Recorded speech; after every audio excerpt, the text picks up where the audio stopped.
예수님의 가르침의 핵심은 사랑이고 사랑의 핵심은 용서입니다. 예수님께서 우리에게 명하신 많은 명령들 가운데 우리가 가장 실천하기 어려운, 받아들이기 어려운 명령이 있다면 원수를 사랑하라 하는 것이고, 또 베드로가 몇 번이나 용서하면 좋겠습니까? 라고 물었을 때 70번씩 7번이라도 용서하라 하는 말씀이라고 생각합니다. 내게 잘못한 사람에 대해서 그가 잘못을 인정하지 않을 때에 용서하기는 어렵죠. 또 사과하기는 하지만은 진심 어린 사과가 아니고 말뿐인 사과일 때 용서하기 어렵습니다. 내가 용서했는데 같은 잘못을 또 내게 행할 때에 그때 정말 용서하기가 어려운 것이죠. 빌레몬서는 바울이 빌레몬이라고 하는 개인에게 써보낸 편지입니다. 바울은 이 편지에서 빌레몬에게 오네시모를 용서하라, 그리고 사랑으로 오네시모를 형제로 받아들이라, 그렇게 요청하는데 받아들이기 어려운 요청인 것이죠. 오네시모는 결과적으로 빌레몬의 용서를 경험하고 또 바울의 사랑을 경험하는 가운데 오늘 설교 제목처럼 이제는 유익한 사람으로 하나님 앞에 또 교회와 성도들 앞에 서 있는 모습을 보게 됩니다. 그래서 루터는 용서와 사랑의 메시지가 있는 이 빌레몬서를 가리켜서 기독교 사랑의 정수가 담긴 책이다, 그렇게 평가했습니다. 무슨 내용인지 오늘 본문을 배경부터 생각해 보면, 빌레몬이라고 하는 주인에게 오네시모라고 하는 종이 있었습니다. 근데 어느 날 이 오네시모가 주인에게 재정적으로 엄청난 손실을 끼치고 도망가 버렸어요. 이것이 골로새 지역의 큰 사건이고 많은 파장을 일으켰을 것이라 생각하게 됩니다. 여러분 생각해 보세요. 노예 제도가 있고 또 로마 제국 안에서 로마가 지배하는 여러 나라들 가운데에 노예들이 많이 있거든요. 노예들은 이 사건을, 또 골로새 지역에 있었던 노예들은 이 사건을 어떻게 생각했을까? 아마 이렇게 생각했을 거예요. 노예 생활 얼마나 지긋지긋해. 오죽했으면 그가 도망쳤겠어? 붙잡히지 않았으면 좋겠다. 멀리 도망가서 이제 자유롭게 살면 좋겠어. 오네시모 용기 참 대단해. 우린 두려워서 차마 도망가지 못했는데 도망갔으니 잘 살면 좋겠다. 막 그런 생각이 있었을 것이라고 여겨집니다. 노예 주인들의 생각은 다르죠. 노예가 노동력이고 노예가 재산이고 노예가 사업체와 같기 때문에 노예가 도망친 사건은 매우 불편한 일이죠. 또 이런 생각을 합니다.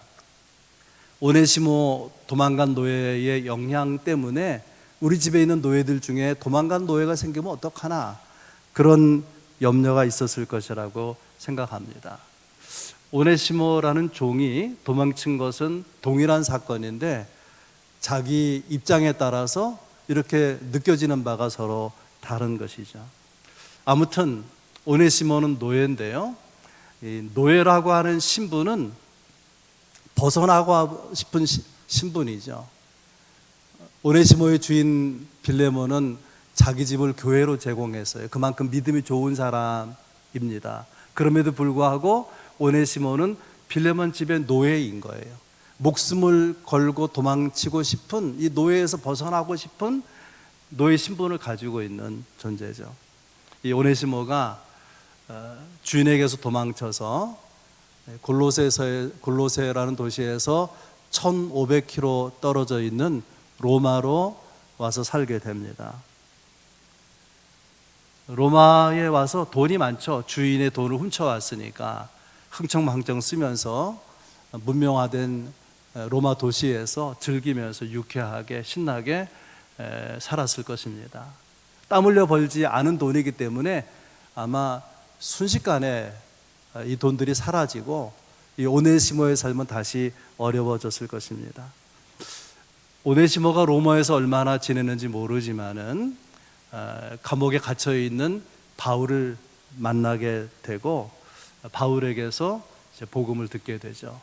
이때 바울은 감옥에 갇혀 있었는데 우리가 생각하는 그런 감옥이 아니고 옛날 우리나라 군부 독재 시절에 김영삼, 김대중 대통령 가택연금 당하고 그러잖아요.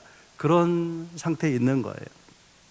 사도행전 28장 30절, 31절 사도행전의 마지막 절인데요. 이렇게 기록하고 있습니다. 바울이 온 이태를 2년이라 그 말이에요. 자기 셋집에 머물면서 자기에게 오는 사람을 다 영접하고 하나님의 나라를 전파하며 주 예수 그리스도에 관한 모든 것을 담대하게 거침없이 가르치더라. 바울이 집 바깥으로 나갈 수는 없지만은 바울이 있는 셋집으로 방문하는 사람, 찾아오는 사람은 다 만날 수 있는 거예요. 그래서 자기가 찾아오는 사람을 영접하고 담대하게 거침없이 주의 복음을 전했다는 것입니다. 그렇게 바울을 찾아와서 복음을 들은 사람 중에 오네시모가 있었던 것이죠. 그래서 예수가 구주이심을 알고 믿고 거듭나고 예수 그리스도의 제자가 되고 또 사도 바울의 든든한 동역자로 서게 됩니다. 이런 오네시모를 바울은 옛주인 빌레몬에게 돌려보내면서 편지를 써보내게 되는데 그 편지가 오늘 본문이 들어있는 빌레몬서입니다. 한 장밖에 안 되는 짧은 서신이지만 매우 중요한 메시지를 담고 있어요. 용서와 사랑에 대한 메시지를 담고 있는데 이 빌레몬서의 중심 인물이 3명이 있어요. 여러분 짐작하는 대로 오네시모, 빌레몬, 바울 이 3사람이 있습니다. 이 3사람이 누군지 어떤 인물인지 나누면서 함께 은혜 받기 원합니다. 첫 번째, 오네시모는 어떤 사람인가? 오네시모는 신실한 사람이에요. 10절에 보면 갇힌 중에서 낳은 아들 오네시모를 위하여 그런 말이 나오죠. 오네시모는 바울이 감옥에 갇혀 있는 동안에 복음 전에서 믿음으로 얻은 영적 아들이다. 그런 말입니다. 왜 바울은 이 도둑놈, 주인의 돌을 훔쳐서 도망친 이 오네시모를 자기 아들로 삼았을까? 결론부터 말씀드리면 그가 신실한 사람으로 바뀌었기 때문에 그런 것입니다. 제가 설교 본문을 처음엔 골로새서 4장으로 정했다가 이 내용을 다 담기는 본문이 짧아서 이 골로새서 1장으로 바꾼 거예요.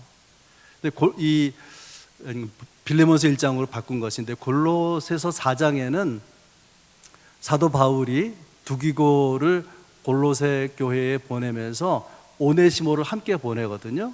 그 내용을 이렇게 기록합니다.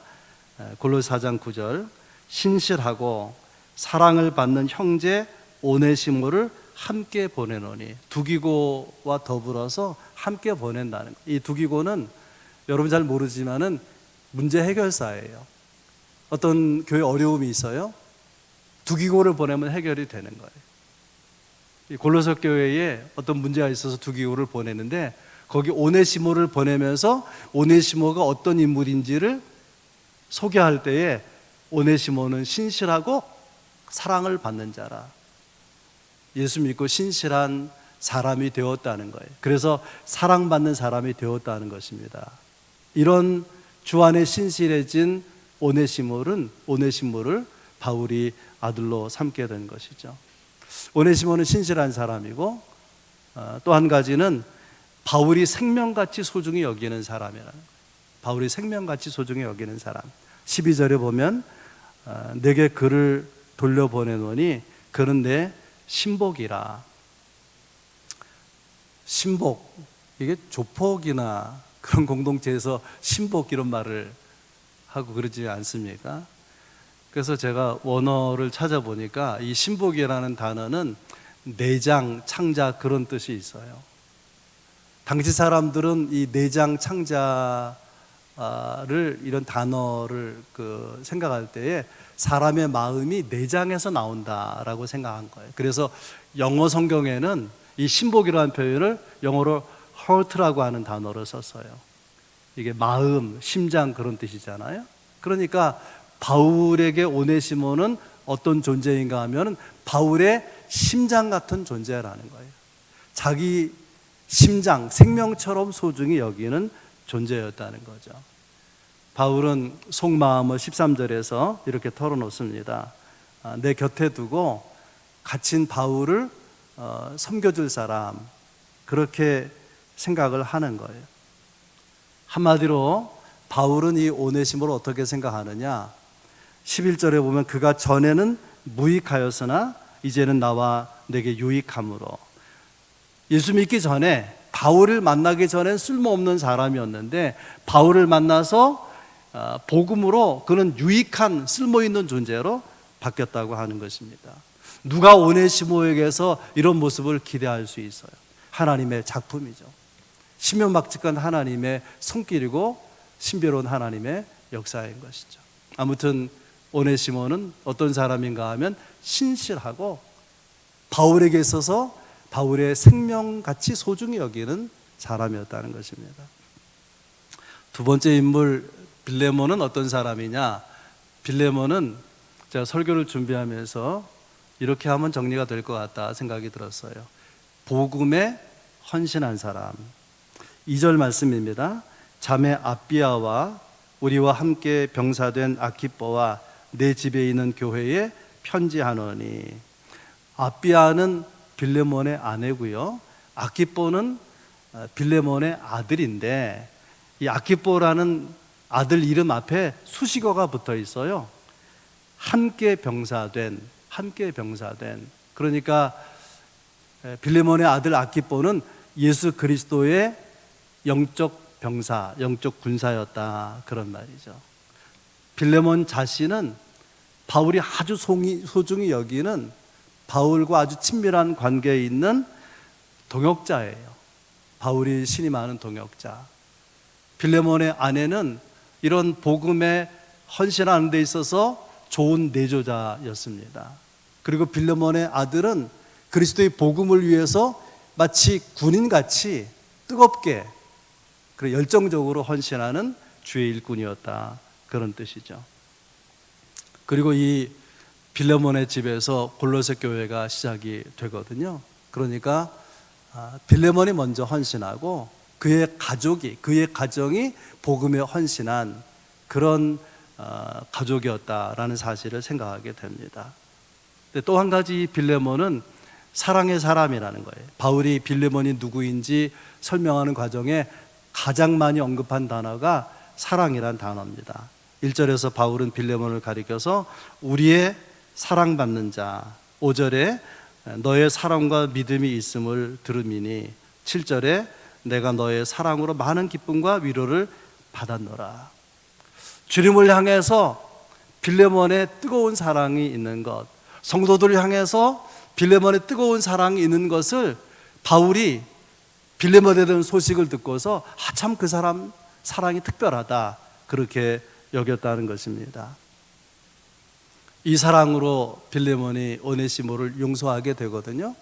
만약에 이런 사랑이 없었다면은, 그래서 오네시모를 용서하지 않았다면은 오네시모는 그는 주인의 돈을 훔친 죄인이고 그는 당장 쳐 죽여도 문제가 되지 않는 그런 범죄자로 남는 거죠. 그러나 용서했기 때문에 그리스도 안에서 형제로, 그리고 주의 사람으로 쓰임받을 수가 있게 된 것입니다. 마지막 인물 바울은 어떤 사람이냐? 바울은 복음의 사람이에요. 그는 머리끝부터 발끝까지 다 복음입니다. 바울이 오네시모를 만났어요. 자기를 찾아온 오네시모를 만나서 다른 얘기, 묻거나 다른 얘기보다도 예수님이 누군지, 복음이 무엇인지, 왜 사람이 죄인인지, 죄의 결과는 무엇인지, 그리고 예수 그리스도를 믿을 때에 믿는 자에겐 어떤 삶이 열매로, 어떤 삶이 상급으로 주어지는지, 그런 것들을 자기 앞에 앉혀놓고 바울이 오네시모에게 세세하게 예수 그리스도의 복음을 가르친 것이죠. 그래서 오네시모는 구원받았고 바울의 신복, 심장같이 소중히 여기는 존재가 되고 사랑하는 동역자가 된 것입니다. 한마디로 무익한 종에서 유익한 사람으로 바뀐 것입니다.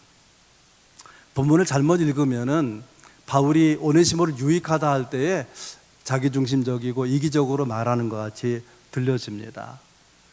왜냐하면은 그동안에는 빌레몬이 바울을 아마 수발을 들고 섬긴 적이 있었나 봐요. 그런데 내가 감옥에 갇혀 있고 나이도 많은데 누가 돌봐줄 사람이 필요한데 오네시모가 그 일을 하면 좋겠다, 그렇게 들려진다만 오늘 본문 쭉 읽어보게 되면. 근데 자세히 읽어보면은 다른 이유를 기록하고 있어요. 13절 말씀입니다. 그를 내게 머물러 있게 하여 내 복음을 위하여 갇힌 중에서 내 대신 나를 섬기게 하고자 하니. 강조점을 바울을 섬긴다는 데 두면 오해가 되는 거예요. 근데 그 앞에 뭐가 있냐면 복음을 위하여, 내 복음을 위하여. 바울과 복음은 같아요. 그래서 예수 그리스도의 복음이라고 말하지 않고 내 복음이라고 말한 거예요. 예수 그리스도의 복음은 바울에게 생명인 거예요. 내 복음을 위하여, 복음 전도를 위해서 곁에 두고 싶다. 그러니 허락해 달라고 하는 것입니다. 바울을 온통 붙들고 있는 것, 머리부터 발끝까지 바울을 사로잡고 있는 것은 복음뿐이죠. 22절도 오해할 수 있는 본문인데요. 오직 너는 나를 위하여 숙소를 마련하라. 너희 기도로 내가 너희에게 나아갈 수 있기를 바라노라. 바울은 골로새 교회를 세운 게 아니에요. 에바브라라고 하는 사람이 이렇게 복음을 전하고 이 빌레몬의 집에서 골로새 교회가 시작이 된 것입니다. 그런데 자기가 세우지 않은, 가보지 않은 이 골로새 교회가 궁금한 거예요. 또 골로새 교회 성도들을 만나보고 싶고. 그래서 지금 뭐라고 말하냐면, 난 가고 싶은데 여러분들이 기도해서 응답받아서 골로새에 가게 된다면 뭘 준비하라는 거죠? 자기를 위해서 숙소를 준비해 두라는 거예요. 숙소. 어떤 친구가요, 제철에 왔는데 저한테 첫 마디가 방 하나 잡아줘. 방을 잡아줬거든요. 그랬더니 저보고 하는 말이, 이제 됐어.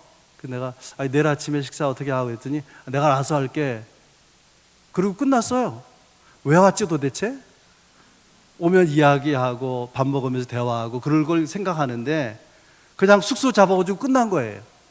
그 이후에 미안하다는 소리도 못 들었어요. 도대체 뭐지 이 친구가? 뭐 이런 생각이 들었습니다. 뜬금없이 바울 사도가 골로새 교회의 그 빌레몬에게 편지를 보내면서 나를 위해서 숙소를 하나 잡으라는 거예요. 숙소를. 근데 무슨 뜻이냐면은 바울은요, 머리끝부터 발끝까지 다 복음으로 차 있는 사람이라 그러지 않았습니까? 골로새 교회를 방문하고 성도들을 만나보고 거기서 집중적으로 복음을 전하고 싶은 장소, 복음의 전진기지를 마련해달라, 그런 뜻입니다.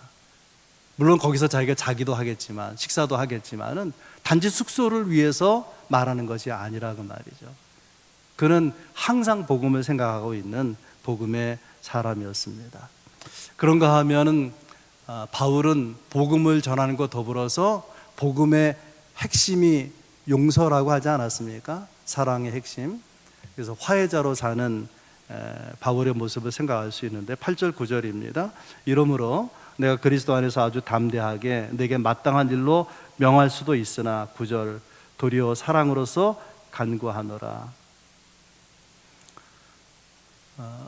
바울은 이 당시에 12사도 중에 다수가 세상 떠난 그런 순교하고 그런 상황이기 때문에 실질적으로 초대교회의 최고의 지도자인 거예요.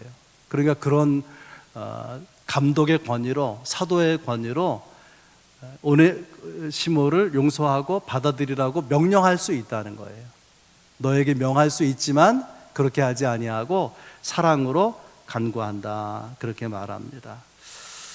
14절에 다만 내 승낙이 없이는 내가 아무것도 하기를 원하지 아니하노니 이는 너의 선한 일이 억지같이 되지 아니하고 자유로 되게 하려 함이라.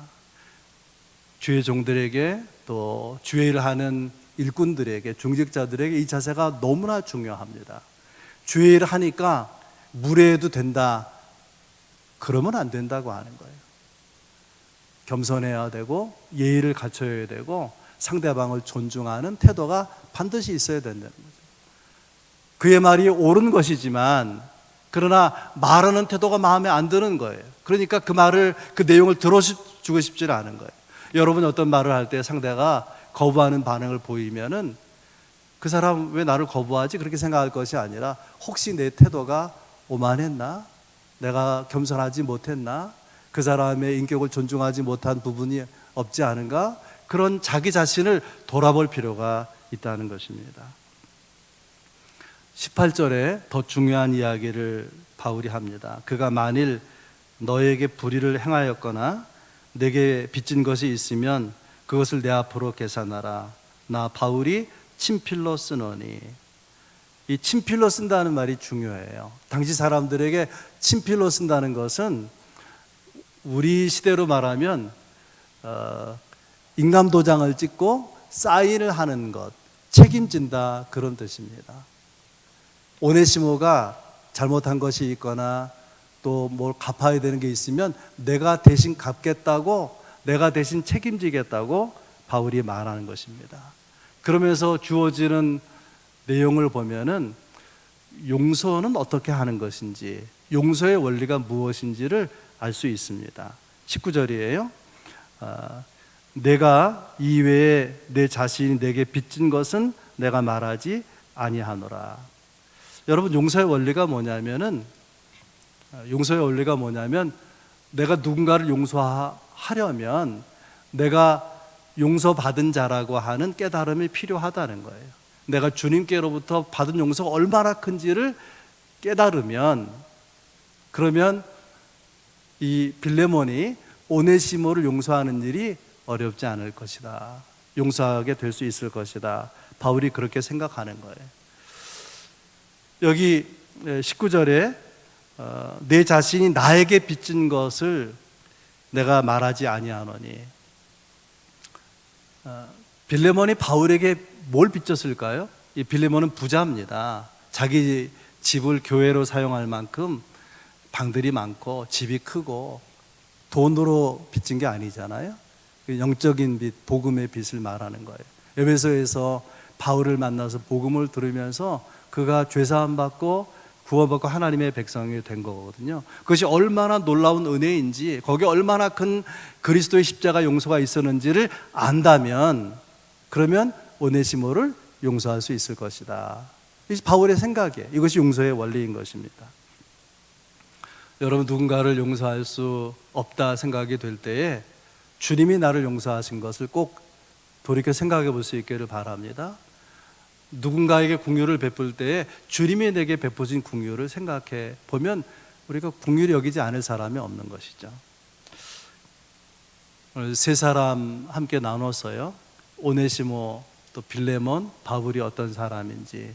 이 세 사람의 중요한 공통점이 있어요. 어쩌면 지금 드린 말씀 모든 것보다 더 중요한 오늘 이 빌레몬서 1장의 핵심적인 메시지일 것입니다. 그것은 뭐냐면 순종이에요.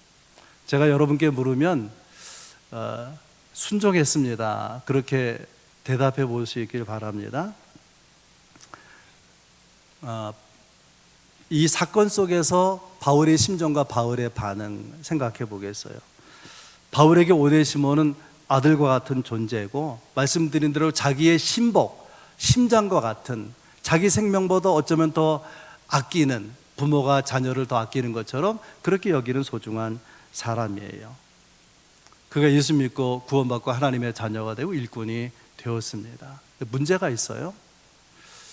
믿음으로 구원받지만은 구원받은 사람에게 과제가 있는데, 그것이 뭐냐면 속건 제사의 삶을 사는 거예요. 우리가 죄를 회개하면 주님이 십자가의 보혈로 용서해 주시지만 하나님과의 관계에서, 사람과의 관계에서 내가 갚을 수 있는 능력이 있고, 그렇다면 반드시 5분의 1을 더해서 갚으라는 속건 제사가 있지 않습니까?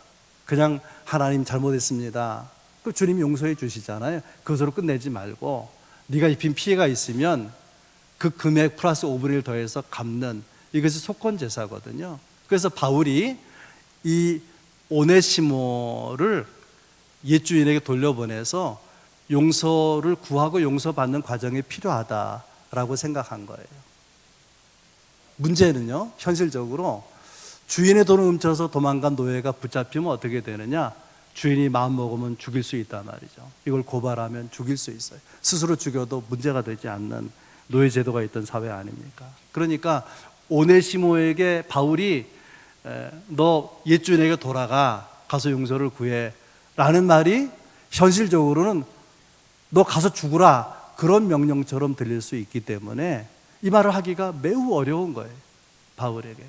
근데 바울이 어떻게 했습니까? 잊어버리셨죠? 순종했습니다 하고 대답하라 그랬는데, 바울이 어떻게 했습니까? 주께서 그 마음 가운데 오네시모 옛 주인을 돌려보내서 속건제사의 삶을 완결하라고 하라. 그 주님이 주신 내적 음성에 바울이 순종했다, 그런 말이에요. 좀 걱정이 되긴 합니다. 오네시모의 반응, 우리가 예수 믿으면서 가장 많이 말하고 또 듣게 되는 단어가 뭐냐면 은혜라는 단어예요. 오네시모도 양심이 있고 예수 믿기 때문에 자기가 주인의 돈을 훔쳐가지고 도망쳐 나온 것이 죄라는 걸 알아요. 그런데 양심의 가책, 죄책감을 가지고 있었지만은 그 로마 사회에서 섞여 살면서 붙잡히지 않고, 그것 때문에 죽음에 이르지 않고 예수 믿고 구원받고 하나님의 사람으로, 백성으로 살아가고 있는 거예요. 오네시모가 속으로 참 하나님의 은혜가 크다, 그렇게 생각하고 있는데, 어느 날 바울이 다가오더니 너 옛주인 빌레몬에게 돌아가서 용서를 구해라. 오네시모가 생각할 거예요. 아니, 내 발로 돌아가라고? 가서 붙잡히면 죽을 수도 있는데 언제는 나보고 아들이라 그러더니, 나를 자기 심장같이 소중한 존재라고 하더니, 나를 하나님의 일에 동역자라고 말하더니 도대체 바울 이해할 수가 없어. 그런 마음이 있지 않았겠습니까? 오네시모는 주인에게서 도망친 노예예요. 한 번 도망친 사람은 두 번 도망칠 수 있죠. 바울이 고발까지 하겠습니까? 사람 붙잡으러 보내겠습니까? 또 도망가면 되지 뭐, 이 자리를 피하면 되지 뭐, 그렇게 생각할 수 있지 않겠어요? 그런데 오네시모가 어떻게 했습니까? 그렇다니까요. 오네시모가 순종한 거예요. 순종해서 돌아가면 죽을 수도 있는데 어떻게 했다는 거예요? 순종했다는 거예요. 초대교회 역사에 보면 안디옥 교회, 초대교회에 예루살렘 교회, 안디옥 교회, 알렉산드리아 교회, 여러 유명한 교회들, 큰 유명한 교회들이 있는데, 안디옥 교회의 감독이었던 이그나티우스라고 하는 굉장히 유명한 교부 감독이 있어요. 로마 박해 시대에 붙잡혀서 형장으로 가게 되는데, 아시아에 있는 몇몇 교회들에게 편지를 써 보내는데요, 골로새 교회에도 편지를 써 보내게 됩니다. 아니, 에베소 교회도 편지를 써 보내게 되는데, 당시에 가장 큰 교회가 에베소 교회. 에베소 교회는 바울이 3년 목회한 교회죠. 그리고 헤어질 때 눈물로 장로님들과 헤어지는 장면이 사도행전에 나오지 않습니까?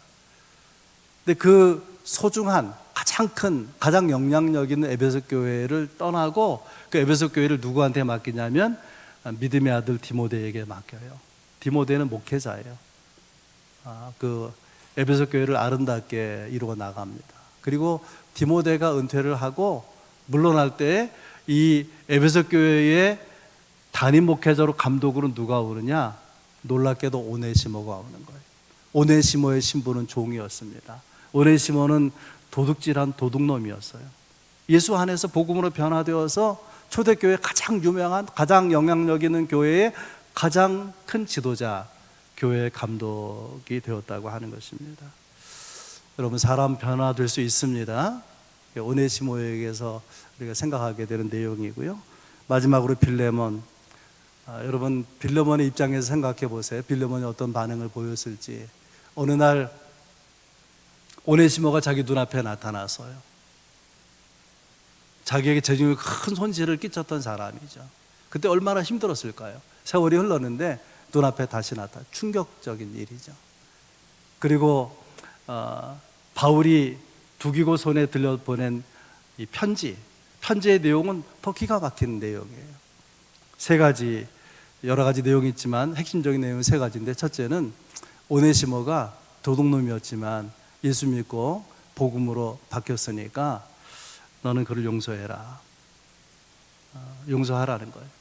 두 번째는 그의 신분은 종이었지만은 그리스도 안에서 형제니까 형제로 대하고 네가 나를 대하는 것처럼 오네시모를 대하면 좋겠다. 바울이 누구예요? 초대교회 가장 큰 인물이에요. 바울을 대하는 사람들이 어떻게 대하겠습니까? 그렇게 높여서 오네시모를 영접하라는 거예요. 세 번째는 오네시모를 돌려보냈는데 네가 용서하고 그를 형제로 받아들여서 다시 나한테 보내주라는 거예요. 복음을 위해서 내가 나이 들어서 감옥에 갇혀 있는데 사역을 위해서 보내달라. 그런 내용입니다. 여러분이 빌레몬의 입장이었다면 바울의 요구는 참 무례하고요, 무리하게 여겨집니다. 어떻게 그럴 수가 있을까? 이 빌레몬이 바울의 마음을 이해하지 못했더라면, 바울의 의도를 간파하지 못했더라면 이 사건으로 인해서 바울과 빌레몬이 굉장히 가까운 사이였는데 멀어질 그런 사건인 거예요. 여러분 생각해 보세요. 어떤 사람이 내게 와가지고 내게 엄청 손해를 끼치고 나를 힘들게 한 사람을 두둔하는 거예요. 그 사람 이유가 있어서, 그 사람도 좋은 사람이야, 그 사람 알고 보면은 뭐 괜찮은 사람이야, 계속 그 사람 편을 들고 그 사람 두둔하고, 그러면 마음 편합니까? 어떤 경우에 이렇게 말하는 경우 있어요. 그렇게 말해? 그러면 너도 똑같은 놈이야. 너도 그렇게 그 사람 편만 들고 두둔하면 너하고 나하고는 끝이야. 여러분 그렇게 말하기도 하지 않습니까? 빌레몬에게 오네시모는 그냥 많은 사람 중에 하나가 아니라 심기가 불편한 아주 예민한 대상의 한 사람이에요. 옛날에 크게 힘들었는데 다시 상처를 이렇게 나게 하는, 다시 분노를 일으키게 할 만한 그런 사람이에요, 오네시모가. 빌레몬은 마음속으로 저항의식이 생겼을지 모릅니다. 왜 내가 그렇게 해야 됩니까? 왜 내가 얼마나 충성을 다해서 주님을 섬기고 내 집을 교회로 내놓기도 하고 내가 주님을 온 정성을 다해서 섬기고 사람들을 사랑하고 섬기고 살아왔는데 왜 내가 그런 일까지 해야 됩니까? 그런 불편한 마음이 인간적으로 틀림없이 있었을 것입니다. 그럼에도 불구하고 빌레몬은 어떻게 했을까요? 잊어버리셨죠? 순종했어요. 순종. 그 증거가 뭐냐면 빌레몬서가 남아있는 거예요. 빌레몬서. 빌레몬에게 무리하게 요구한 내용이 기록된 이 말씀이 성경으로 우리에게 남아있는 것입니다. 결론을 맺겠는데요, 제가 마무리 이렇게 하지 않았습니까? 바울이 어떻게 했습니까? 여러분 뭐라고 대답해야 되는 거예요? 순종했습니다. 순종하기 어려운 일에, 받아들이기 어려운 일에 바울도 오네시모도 빌레몬도 순종한 것입니다. 여러분 신앙의 신실함은 어디서 오는 것입니까? 그것은 순종하고 싶지 않은 일, 순종하기 어려운 일이지만은 그것이 주님의 뜻이기 때문에, 우리는 성도이기 때문에 순종하는, 거기에 신실함이 있는 거예요. 안 믿는 사람의 신실과 다른 것입니다. 성도에게 신실은 하나님의 뜻 앞에 순종하는 거예요. 여러분이 참 그런 일을, 또 그런 말을, 그런 사람을 받아들이기 어렵지만은 이것이 주님의 뜻이고 이것이 사랑이고 이것이 용서이기 때문에 여러분이 순종할 때에 하나님 여러분 신실하게 여기는 거예요. 오늘 소개한 바울이나 오네시모나 빌레몬은 주 안에서 신실한 사람이에요. 왜냐하면 하나님의 뜻에 순종했기 때문에. 순종으로 그들처럼 신실한 하나님의 백성의 길을 걸어갈 수 있기를 주의 이름으로 축복합니다.